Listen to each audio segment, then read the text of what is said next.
Go.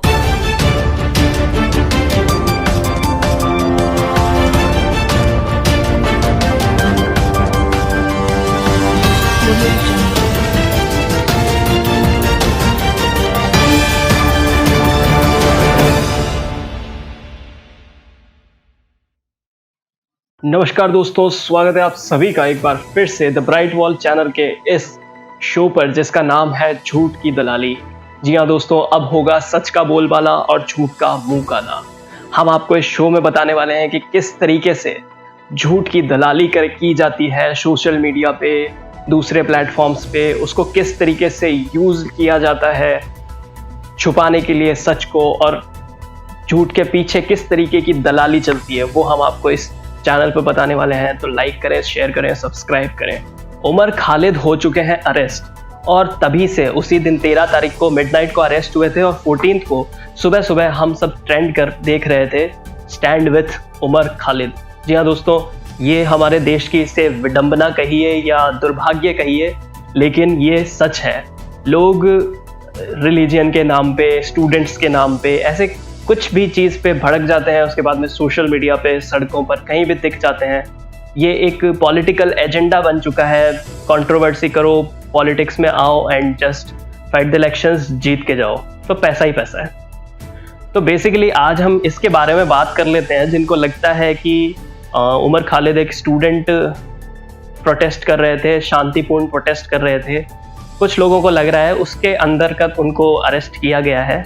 इसकी जानकारी उनके पिताजी ने, जिनका नाम है इलियास SQR, उन्होंने जानकारी दी है अपने ट्वीट के जरिए रात को 12:52 पे। 14 सितंबर हो चुका था उस दिन। तो वो ट्वीट में लिखते हैं, my son Umar Khalid has been arrested tonight at 11 PM by special cell Delhi police under UAPA. Police was questioning him since 1 PM. He has been implicated in Delhi riots.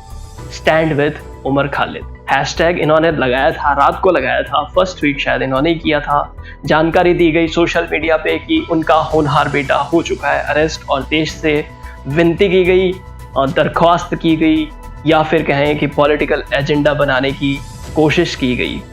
इन्होंने ये एक हैशटैग जनरली यूज ले लिया था। उसके बाद में क्या था, देखते ही देखते लोगों को चाहिए कि किसी ना किसी तरीके से टारगेट किया जाए गवर्नमेंट को या रूलिंग पार्टी को।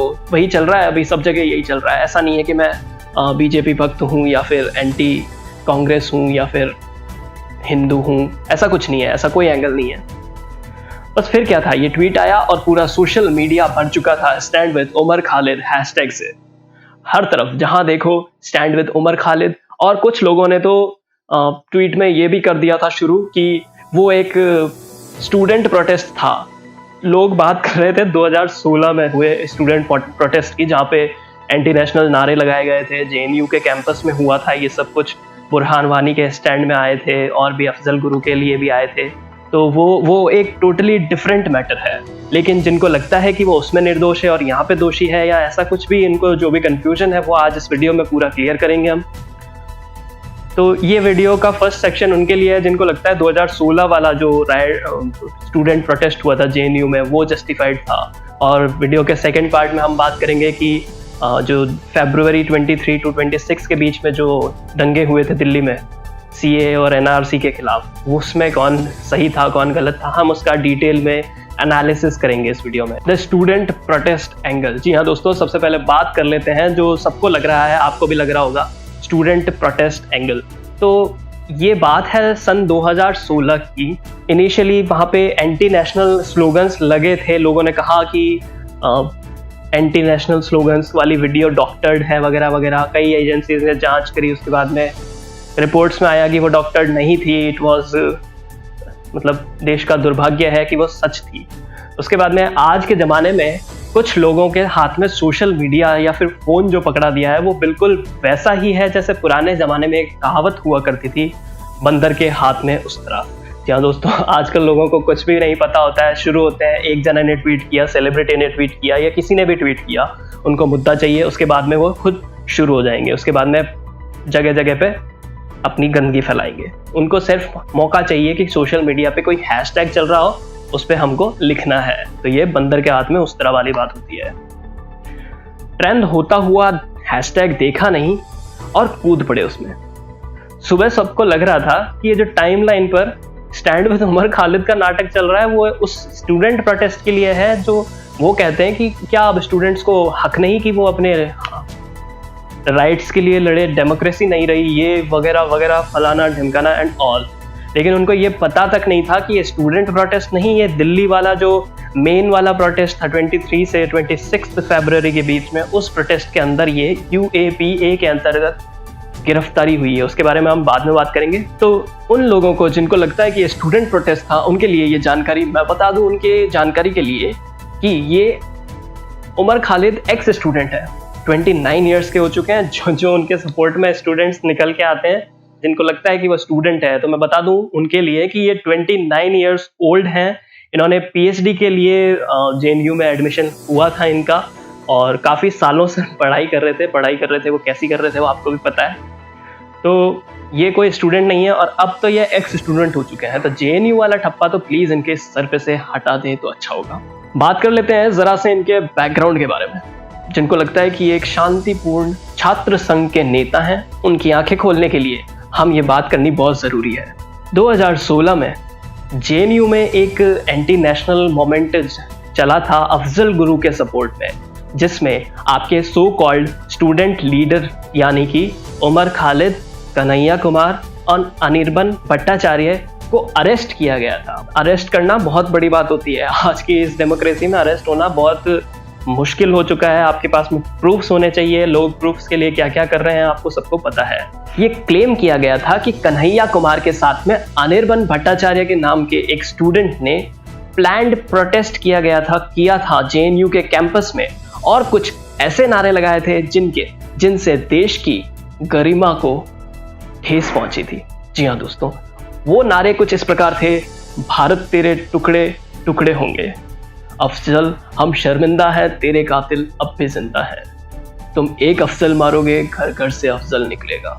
जी हाँ दोस्तों, बहुत ही ठेस पहुंचाने वाली बातें लगती है, बहुत ही देशद्रोह की बातें हैं। फिर भी इंडिया की इतना बड़ा हार्ट है कि इन लोगों के सपोर्ट में आज इतने सारे लोग खड़े हो जाते हैं। 2 लाख समथिंग ट्वीट्स हो जाते हैं उस हैशटैग पे, जो कि सपोर्ट कर रहा है ऐसे स्टूडेंट को, जो कि सपोर्ट कर रहा है एक आतंकवादी को, जिसने आपकी फौज के सैनिकों को मौत के घाट उतारा है। तो ये एक देश की बहुत बड़ी विडंबना है। हमको स्टैंड विद उमर खालिद नहीं, 2 minutes silence for Indian public या इंडियन डेमोक्रेसी को देनी चाहिए कि हाथ इतने बंधे हुए हैं कि हम कोई एक्शन नहीं ले सकते। नारे लगे, केस हुआ, गिरफ्तारियां हुई, बोला गया कि वीडियो डॉक्टर्ड है, बोला गया कि वो स्टूडेंट्स JNU के नहीं हैं, बाहर से आए थे, बोला गया कि ये उनको फंसाने की एक साजिश है। लेकिन ये सब बहाने हैं। आ जाते हैं, प्रोटेस्ट कर लेते हैं, उसके बाद में थोड़ा सा बैकफुट पे जाके ये कहते हैं हम तो स्टूडेंट हैं भैया, हम तो इनोसेंट हैं, हम ऐसा क्यों करेंगे। उससे फ़ायदा क्या हुआ? कन्हैया कुमार इलेक्शन लड़े, Umar Khalid so famous leader बन चुका है, एक बहुत ही पार्टी ज्वाइन कर ली उन्होंने, उनका करियर सेट है। आप जो लोग उसके सपोर्ट में खड़े हैं, आपका करियर खतरे में है। प्लीज़ अपने अंदर झांक के देखिए, अपने खुद के गिरहबान में झांक के देखिए, सवाल खुद से कीजिए कि क्या वो एक स्टूडेंट प्रोटेस्ट था, और क्या स्टूडेंट्स को यह करने का हक है, या स्टूडेंट्स के हक के लिए क्या वो आवाज़ उठाई गई थी। स्टूडेंट आंदोलन पहले भी हुए हैं, छात्र संघ ने पहले भी बहुत सक्सेसफुल आंदोलन किए हैं। हिंदी के लिए किया गया, नेहरू जी के टाइम में आंदोलन किया था, उसके अलावा भी बहुत सारे, देयर आर सो मैनी, मैं आपको बता नहीं सकता, इतने सारे आपके आंदोलन हुए थे, सक्सेसफुल हुए थे, पीसफुल हुए थे। और ऐसा नहीं है कि यहाँ पे कहीं कोई कैजुअलिटीज हुई थी या एंटी नेशनल कुछ ड्रामा हुआ था, नहीं। ये सिर्फ JNU के कैंपस में होता है, क्योंकि आपको सबको पता है उसके रीज़न क्या क्या हो सकते हैं। हम उसको डिटेल में डिस्कस नहीं करेंगे, this is just a news channel. मुझे भी एक वक्त ऐसा लगा था कि ये स्टूडेंट्स को फंसाने की साजिश हो सकती है, क्योंकि उसके इतने सपोर्टर्स आ गए थे, उसको इतना सपोर्ट मिल रहा था कि वीडियो वॉज डॉक्टर्ड, बाहर के लोग थे, हमको फंसाने की कोशिश कर रहे हैं। तो मेरे लिए भी, मतलब मेरे मन में भी उनके लिए एक सहानुभूति पैदा हो गई थी। तो मैंने थोड़ा सा पीछे वक्त को रिवाइंड किया और जाके देखा कि इनका बैकग्राउंड कैसा है। तो जो मिस्टर SQR इलियास हैं, जो इनके फादर साहब हैं उमर खालिद के, वो एक पॉलिटिकल ऑर्गेनाइजेशन से लिंक थे जिसका नाम था SIMI, यानी कि students Islamic movement of India. जी हाँ दोस्तों, आप में से कई लोगों ने ये नाम सुना नहीं होगा। क्यों, मैं बता देता हूँ। क्योंकि ये 2001 में एक टेररिस्ट ऑर्गेनाइजेशन घोषित कर दिया गया था और बैन हो चुका था। तो this is something really shocking, बहुत शॉकिंग फैक्ट है ये, लेकिन सच है। उमर खालिद एंड बुरहान वानी, नहीं, इनके बीच में, जैसा कि आप सोच रहे हैं, भाई बहन का ऐसा कोई संबंध नहीं है, ब्लड रिलेशन नहीं है, कोई भी रिश्तेदारी नहीं है, लेकिन दोनों सेम मेंटालिटी से बिलोंग करते हैं। ये इनके बीच का कॉमन कनेक्शन है। जी हाँ दोस्तों, 10 जुलाई 2016 को फेसबुक पे एक पोस्ट में उमर खालिद ने कहा था, सपोर्ट किया था उन्होंने बुरहान वानी और उनकी थिंकिंग को, उनके थॉट प्रोसेस को सपोर्ट किया था, उनकी तारीफ की थी। उसके बाद में वो पोस्ट डिलीट हो चुका था, लेकिन आपको स्क्रीनशॉट्स नाम की चीज़ अगर पता है तो उसका आप नज़ारा देख सकते हैं। यहाँ पे उन्होंने लिखा था, I don't care if I fall as long as someone else picked up my gun and keeps on shooting. These were the words of Che Guevara, but could have been just Burhan Wani's too. Burhan wasn't scared of death. He was scared of a life living in subjection. He detested it. He lived a free man, died a free man, doomed in the occupation, Indian state. How will you defeat a people who have been defeated their own fears? Rest in power, Burhan, in complete solidarity with the people of Kashmir. #Free Kashmir लगाया गया। उसके बाद में इन्होंने ये tweet या Facebook post था, इसको डिलीट कर दिया था। इसके नामो निशान मिटा दिए गए थे। क्यों? कुछ खोट थी तभी मिटाए गए ना, ऐसा कुछ नहीं होगा। अगर ऐसा कुछ नहीं था, उनके इरादे नेक थे और वो सच की राह पर थे, तो डिलीट करने की नौबत नहीं आनी चाहिए थी। किसी की तारीफ करना कोई क्राइम नहीं है। मैं भी कई लोगों की तारीफ कर देता हूँ इधर उधर जाके, मोदी जी की तारीफ कर दी, राहुल बाबा की तारीफ कर दी, so that is not something which we can call anti national. But एक ऐसे इंसान की तारीफ करना जिसने हिंदुस्तान की सैनिकों को मौत के घाट उतारा है, वो कोई तारीफ जस्टिफाइड नहीं है, उसके पीछे कोई जस्टिफिकेशन नहीं है, इसलिए पोस्ट डिलीट हो गई थी। पहले मुझे लगा था कि ये सिर्फ एक वोकल क्रिटिक है जो एंटी बीजेपी मेंटालिटी का इंसान है, लेकिन इस इंसिडेंट के बाद में मुझे यकीन हो गया कि ये एंटी बीजेपी नहीं, एंटी नेशनलिस्ट है। ये तो हुई उनकी बात जिन्हें लगता है कि एक स्टूडेंट प्रोटेस्ट के अंतर्गत उनको गिरफ्तार किया गया था और जेल में डाला गया है दिल्ली की स्पेशल पुलिस सेल के द्वारा। अब बात कर लेते हैं जो इसमें राजनीतिक या फिर रिलीजियन घुसाने की कोशिश कर रहे हैं। वो कहते हैं कि ये मुस्लिम है इसलिए गिरफ्तार हो गया, और कई हिंदू लोग हैं वो बाहर घूम रहे हैं क्योंकि वो हिंदू है।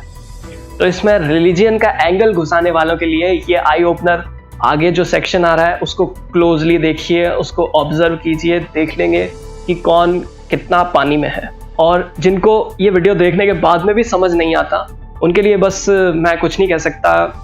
उनको कोर्ट के डिसीजंस पे भी भरोसा नहीं होता है, उनको पुलिस पे विश्वास नहीं है, उनको इंडिया की गवर्नमेंट पे विश्वास नहीं है, डेमोक्रेसी पे विश्वास नहीं है, तो फिर मुझ पे क्यों विश्वास करेंगे। सो उनके लिए मैं बस एक लाइन कहना चाहता हूँ कि गेट वेल सून। जिस केस में ये अरेस्ट हुए हैं, बात दरअसल CAA और NRC के विरोध में किए गए कुछ प्रोटेस्ट के बारे में है, जो दिल्ली में किया गया था 23 फरवरी से 26 फरवरी 2020 के बीच में। ये प्रोटेस्ट शांतिपूर्ण तो हम किसी भी एंगल से नहीं कह सकते हैं, क्योंकि इस प्रोटेस्ट में 53 लोग अपनी जान गंवा चुके थे और 500 से भी ज़्यादा लोग इंजर्ड हो चुके थे, हॉस्पिटल पहुंचाए गए थे। उमर खालिद को UAPA यानी कि अनलॉफुल एक्टिविटीज प्रिवेंशन एक्ट के अंतर्गत जेल के सलाखों के पीछे भेजा गया है, जिसका मतलब है देशद्रोह करने के मामले में। ये प्रूव हो चुका है। उन्होंने 5 महीने लगाए हैं इसकी इन्वेस्टिगेशन में, कुछ ना कुछ सबूत मिले होंगे, कुछ ना कुछ चीजें मिली होगी, कहीं ना कहीं FIR दर्ज हुई होगी, तभी वो इस नतीजे पे पहुंचे हैं कि इस प्रकार के इंसान को बाहर नहीं घूमने देना चाहिए। ये वो जहरीला पदार्थ है जो पूरे सोसाइटी को जहरीला बना सकता है, पूरी सोसाइटी को खराब कर सकता है। ठीक है, एक मछली पूरे तालाब को गंदा कर सकती है, तो उस मछली को उस तालाब से बाहर निकाला है, आइसोलेट करके दूसरे एक्वेरियम में रखा गया है, जहाँ पे उसको अच्छा ट्रीटमेंट मिलेगा। अब मैं कुछ ऐसे पॉइंट्स बताने वाला हूं जिससे ये प्रूव हो जाएगा कि ये कोई शांतिपूर्ण आंदोलन, अपने आप लोगों का विचारधारा मिलना और आके एक जगह पे प्रोटेस्ट करना, शांतिपूर्ण प्रोटेस्ट करना, ऐसा कोई मामला नहीं था। ये एक सोची समझी साजिश के तहत किसी को बलि का बकरा बनाया गया और ऐसे कुछ लोगों को बरगलाया गया, भड़काऊ भाषण दिए गए। वो सारे पॉइंट्स मैं आपको क्लियर करूंगा वन बाय वन, जिससे कि ये प्रूफ होता है कि ये कोई स्टूडेंट आंदोलन नहीं था, ये कोई छात्र आंदोलन नहीं था, ये कोई शांतिपूर्ण प्रोटेस्ट नहीं था, ये एक सोची समझी साजिश थी। जिनको लगता है कि ये एंटी मुस्लिम गवर्नमेंट का राज है, इसलिए ऐसा हुआ है, आरएसएस की मेंटालिटी के साथ में चल रहे हैं, इसलिए ऐसा हुआ है कि उमर खालिद अरेस्ट हो चुका है, तो उनके लिए मैं एक एग्जाम्पल देना चाहता हूँ। समझेंगे नहीं लेकिन समझाने की कोशिश। विकास दुबे का एनकाउंटर, आनंदपाल सिंह का एनकाउंटर राजस्थान में, और जो हैदराबाद में डॉक्टर के साथ में रेप और मर्डर हुआ था, उसके 4 आरोपियों का एनकाउंटर पुलिस के द्वारा, ये सब इसी गवर्नमेंट्स के अंडर में हुआ है। और वो सब, उनका कोई धर्म नहीं था, हालांकि कहने को हिंदू थे लेकिन उनका कोई धर्म नहीं होता है, वो एक मुजरिम थे और जुर्म का कोई धर्म नहीं होता है। अब कुछ लोगों को कुछ समझ में आया होगा, थोड़ा सा और डिटेल में समझाते हैं कि उमर खालिद अरेस्ट क्यों हुआ था। फरवरी में दिल्ली में हुए कुछ रिलीजियस दंगों में एक एफआईआर लॉन्च हुई जिसका नंबर था 59/2020। उसमें कई गंभीर आरोप लगाए गए, जैसे कि यूएपीए, आईपीसी के कुछ sections pertaining to murder, attempt to murder, criminal conspiracy और सिडिशन यानी कि राजद्रोह या देशद्रोह, ऐसे गंभीर आरोप लगाए गए थे। ये केस 6 मार्च को क्राइम ब्रांच के एक पुलिस स्टेशन में दर्ज हुआ था, जिसको लिखा था, एफआईआर जो लिखे हैं वो है सब इंस्पेक्टर अरविंद कुमार। अरविंद कुमार ने बताया कि इस एफआईआर को लिखवाया है किसी एक अनजान अननेम्ड पर्सन ने, जिसने अपनी आइडेंटिटी को हिडन रखने के लिए चूज किया है। उनकी आइडेंटिटी बताने से उनकी जान को खतरा हो सकता है, तो उनकी आइडेंटिटी रिवील नहीं की गई थी। कॉन्स्पिरेसी कहा गया है इसको। सब इंस्पेक्टर कुमार ने बताया कि उमर खालिद ने 2 अलग अलग स्थानों पर भड़काऊ भाषण दिए और लोगों से अपील की कि वे अमेरिकन प्रेसिडेंट डोनाल्ड ट्रंप की विजिट, जो कि 24 फरवरी को होने वाली थी, उससे पहले सड़कों को ब्लॉक करेंगे, दंगे करेंगे, औरतों और बच्चों के एंगल को घुसाएंगे, जिससे कि इंटरनेशनल लेवल पे भारत की छवि थोड़ा सा धूमिल हो सके। ऐसा उनका प्लान था, ये उनके वर्ड्स थे। अब कुछ लोग कहते हैं कि एक प्रोटेस्ट था। उनको बता दूं कि प्रोटेस्ट वो होता है जहाँ पे लाइक मेंटालिटी के लोग एक साथ आकर किसी एक कॉज के लिए लड़ते हैं, अपनी आवाज उठाते हैं, लोगों को मारते नहीं है। फर्स्ट पॉइंट, ये एक प्लान्ड एक्टिविटी थी जिसमें कि लोगों को बुलाया गया, प्लान्ड तरीके से औरतों और बच्चों को आगे किया गया ताकि उन पे कोई अटैक ना कर सके, उनको कोई रोक ना सके इस प्रोटेस्ट में हिस्सा लेने से। तो ये एक सोची समझी साजिश थी।